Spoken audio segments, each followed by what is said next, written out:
लग्नाचे दागिने म्हणजे श्रीमंत पेशवाई दागिने, नाशिकचे सुप्रसिद्ध सराफ मयूर अलंकार सराफ।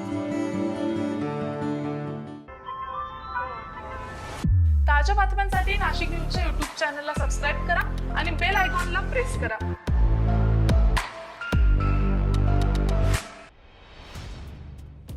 सिंहस्थ कुंभमेळ्यासाठी त्र्यंबकेश्वर नगरपालिकेने 506 कोटींचा सविस्तर प्रकल्प अहवाल तयार केलेला आहे। अ आणि ब या दोन वर्गात त्याची विभागणी झालेली आहे। अ वर्गात दीर्घकालीन कामाचा समावेश करण्यात आला आहे। सिंहस्थ कामांमध्ये शहराच्या धार्मिक पर्यटनाला चालना देताना उज्जैनच्या महाकाल लोकच्या धर्तीवर त्र्यंबकेश्वरमध्ये सिटी म्युझियम उभारण्याबाबत या आराखड्यात समावेश करण्यात आलेला आहे। याकरता 5 कोटी रुपयांचा खर्च अपेक्षित आहे। नाशिक आणि त्र्यंबकेश्वर येथे 2027 मध्ये सिंहस्थ कुंभमेळा होतोय। कुंभमेळा म्हणजे जिल्ह्याच्या विकासाची पर्वणी असते। या निमित्तानं नाशिक शहर आणि त्र्यंबकेश्वर नगरपालिका तसेच ग्रामीण भागातील अनेक प्रलंबित कामे मार्गी लागण्यावर भर दिला जातो।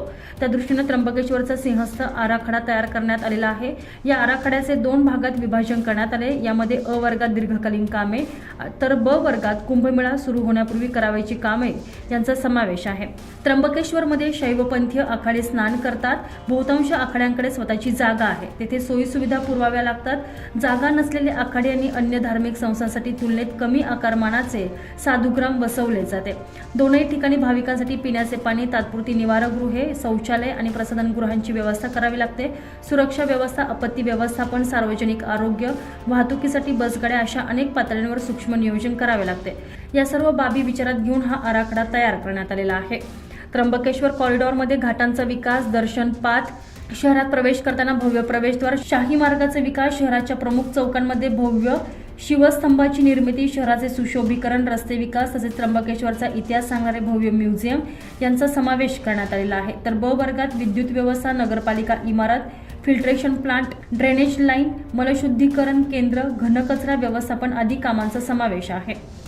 तर त्र्यंबकेश्वर प्रशासनाने 586 कोटींचा सिंहस्थ आराखडा तयार केला। यात घाटांचा विकास करणे यासाठी 25 कोटी, त्र्यंबकेश्वर कॉरिडॉरसाठी 180 कोटी, प्रवेशद्वार आणि सुशोभीकरणासाठी 8 कोटी, रस्ते विकासासाठी 134 कोटी असा एकूण 421 कोटींचा आराखडा तयार करण्यात आलेला आहे।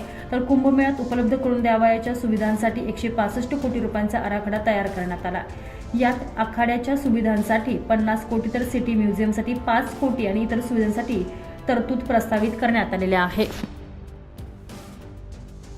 Bureau report, Nashik news, Nashik.